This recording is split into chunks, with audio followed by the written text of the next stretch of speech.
Ojuma ye ni woye ejuma woye day ojana home ti ene ye May Day, Workers Day.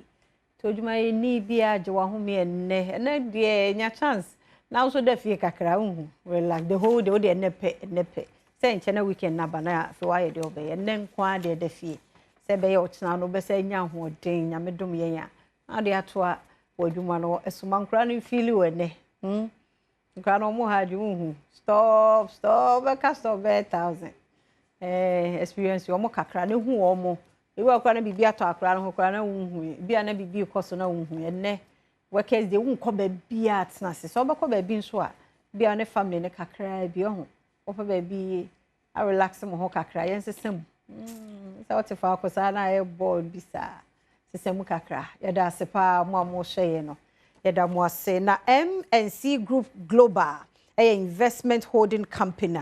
One more minerals, food trading, gold export, real estate, and logistics. And one more year, MNC Group Global. You might 1 year, no 1 year. You may for 12 years.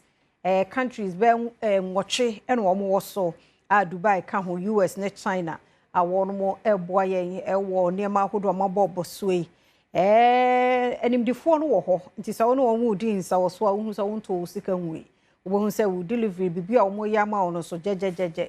timestro say ne ma boss we eye enuane ho adwadie gold na wo export real estate logistics nneoma no na wo hia ene MNC Group Global for eni so na wo no hu da ye do won ase papa ene ya wada Nadom Herbal enso aba oba so no abena gina ha enu emiensa ne wo ha yi oba bedi hu komo a kire yo abam akwaba na dog hu ye wa jahimfi ho no mo aboso we treat for so many years in enkwabo moden say wonsa ebeka nafa lady clean ahimfi ho no mo ekekaw ensoenso abegu wa ubu hu se wi a na eja wo enka nsuo bi egu nsuo na egu no eden kamboni bi enenam a kan wakoma eto yam ne mo kan wakoma ato yam ne bo homodin bi a say wonsa ebeka nafa lady clean we unkoyunzu we enkonkonya akira sembia da bi eye 100% natural hence we no oba bia ehia bi say kra mama na to my man no mama no because minim dan na me catch you say me neighbor bi me ti de kasa ni ntokwa na me say na di asem kura na mkofo ma yende na ntokwa na sha from 12 pepe na jo 12 pepe no ma sha say na me say di asem ni e na me show mu di na me come oba no na fa lady clean e na me ma bema no nafa man capsules ene eno nye extreme sha nafa man no be mo abo adwuma ye kama na mde ma no me si be 1 month ni koka dedew etu etwa seze no obama no hu se we ne bi nsi table no so abena pacho mo lady clean ne bi wo ho me si be ka no cry na chese na bibi ye den enkoyie but oba na start say o use nafa lady clean seze ahimfi ono mache ayo rese kama and obi wo mo be ka say o me gu wie ye no anasa abrabo mu nsem no ama ahimfi hono mu ebie me pese me sanso simi da de mu te sa kwara mu no kama to yam nafa lady clean be di wasem e de ama e mema no obi apare ye o obi apare ye seze suba ne nya krom be maneji suba ne nye na sa ahimfi hono mu koyi a obe maneji but wa suba ne nye wonso a ahimfi hono mu koyi sister obeja hako so wo hwe man opia bomodin so wonsa ebeka nafa lady clean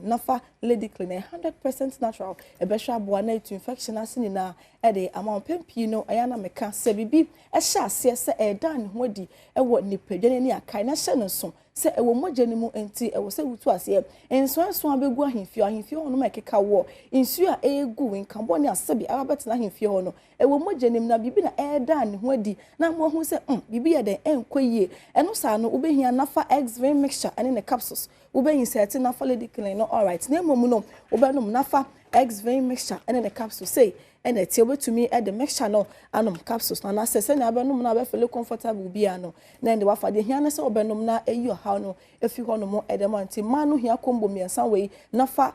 lady clean nafa x-ray mixture ene ne capsules we combo 3 we e for emano nafa lady clean nafa x-ray mixture ne capsules for mano ena nafa x-ray mixture ne capsules no se for mema no nko be ma de unhia lady clean de bi lady clean here for mano nko na mema no so no nafa x-ray mixture ne capsules bunya be ma odwon so na ote ya odwon so na nso fitaa bi anase moja bi edi chire eba ukogina fishe se ukodwonso obechemachemachemachem se ye den na dwonso no ema ebeba mpo akitu ebi na sanso te yawo na ba akwafa ida se moja bi anase nsuo bi edi dwonso na chi eba entina ho na anya nhwe han because urinary tract infections no so otentina ho na atentana ho a ebedu be bi doctor beka so kwosho rubber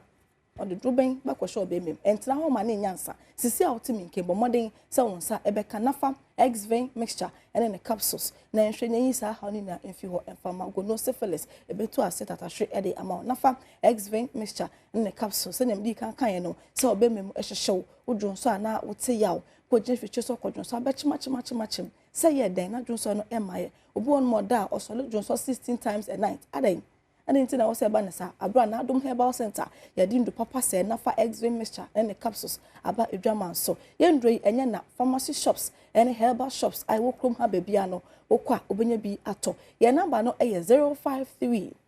11 56 556 053 11 56 556 say when your infection as a would treat to her modern say ube treat your partner because I believe say anya shrekra no infection or no ni no den ehyaye enti say would treat you treat your partner yes I when treat you na say would treat on kwa ho na when treat na unu medo na obesan so akwa akotiti enti me sure say would treat mo ho mo modern say mo partners no so omo ebe treat ho na fe na fale decline na enwa ma no mo ko school mo to bi fan show mo bag mu na omo fa enko we titiri man no say so na sha set to usu panty no wanda we na san mo modern say obeto so we a special na me kire nkote obebia me na maka kire mo say we say me kire mo kaka online no nti no musi panties na san because infection no most of the time between me be apart from say bia benya one dem and say washroom no say panties na under we so nyunyunyu sa na etuma onya infection san wa to so na fe we use na fa lady clean no na di wasem ama me share na akoye holiday ya obi mu beje off ochina na the weekend na na say omuko dia no ti mo kwa safari ni ehia na mo kwa na fa lady clean no fa bi so bag mu na efa ko siesie oba de efe say ye nipa kra say udidi na se dwane ye oda udidi wine tense nim ta from sa ho sa na mema no so mo kwa hemfio na so ho no koyi a me nka no bebe e wo sa wo ti ase nafa lady clean nafa X-vein mixture and then the capsules e be hwa boa na to infection asini na e de ama yendwe enye na pharmacy shops herbal shops e wo krom ha bebia no okwa obenya bi atome sanso esi number no subiom 053 11 56 556 bibi a kire wadwen so bia no fa beda Nadom Herbal Center nyame adom eni ndu papa ye wonti ne be hwa boa na yeyisa ha oni na efi hono mo ede ama mo eda se papa abora pharmacy ne herbal shops bia no a obenya Nadom Herbal onro ahodo e bibi kire wadwen so a number no ene wo screen access system 053 11 56 556 053 11 56 556 we beka say o media nya infection infertility okay my worry for so many years na one emma me kwada me tumi nda me to asese me tumi say ma apostle be said the spiritual so that no be jina no conso the spiritual by a man no Nadom garlic bitters no say so that no what is we say spiritual bi na yare no yare incident na mfa bibia nkoye spiritual but na was anu ewu so we say bibi nkoye woni pidani abomodin say obe seek for medical attention what you say e Nadom Herbal Center ya ba mo obi ente no how ne tie bia no fa bedan nyame adom eni ndu papa enti e be hwa aboa na ye how ni na efi ho e de ama yara abna se Nadom Herbal na wote won kanu nti wofra won mo ebia no wa mode so wofra won mo mbechire won na fe otimi aboa wo sa me ne abna ewie wa ha ma me fa me birthday celebrant enfem na fe erade ayade happy birthday enti ene de list no so de wan kasa rade onu mo adidi ye happy birthday nkoma Justina and I said Miss Era Amabedu. Happy birthday nkoma Era Amabedu ne da so no nyame hira onye okese kusi se obeye kese pa. Happy birthday nkoma Golden Donko or ona ye GM ewo Des FM. Era Golden Donko ne da so no papa onkwaso. Onyame ne okese kusi se obeye kese pa. Happy birthday nkoma Maximus AJ Cornerstone Baptist Church Maximum AJ and that's one so agni different Cornerstone Baptist Church Yamisha on your kese kusi so be kese pa. Happy birthday Nkoma Diana ya Asare Oba pa onkwaso de unkwana main e wasasi so Diana ya Asare happy birthday. Happy birthday Nkoma Doris Kawa Bayil. Hey Oba koko onkwaso amodini ya facheme Doris onyamisha onto unkwanem na onyo ofefefe sede wayewu ya happy birthday Nkoma. Happy birthday Nkoma Mrs. Esther Edu Bobby Akoto Inkum.